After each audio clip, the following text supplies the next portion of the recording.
இந்தியை தாய்மொழியாக கொண்டவர்கள் இரண்டு மொழியைத்தான் கற்கிறார்கள், பேசுகிறார்கள், இந்தி மற்றும் ஆங்கிலம். ஆனால் பிற மொழியை பேசக்கூடியவர்கள் தாய்மொழி ஆங்கிலம் ஆகியவற்றோடு இந்தியையும் கட்டாயம் கற்க வேண்டும் என்கிற ஒரு முயற்சியை அவர்கள் தொடர்ந்து செய்து வருகிறார்கள்.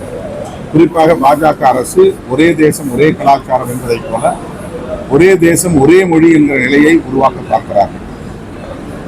ஏதேனும் ஒரு இந்திய மொழியை அல்ல, ஏதேனும் அயல் மொழிகளை கூட, அயல்நாட்டு மொழிகளை கூட படிக்க, அதிலே திறமைகளை வளர்த்துக் கொள்ள, மொழி திறன்களை வளர்த்துக் கொள்ள அனைவருக்கும் உரிமை இருக்கு.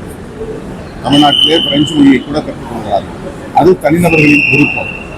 ஆனால் இது தேசிய கல்விக் கொள்கையிலே ஒரு கொள்கை நிலைப்பாடாக வைத்து இந்தி அல்லாத பிறமொழி பேசக்கூடிய மக்களின் மீது திணித்து சில 10 ஆண்டுகளுக்கு பிறகு தமிழ்நாடு உள்ளிட்ட இந்தி அல்லாத பிறமொழி பேசும் மக்களை இந்தி பேசக்கூடிய இந்தி வாழாக்களாக மாற்றுவதுதான் அவர்களின் நோக்கம்.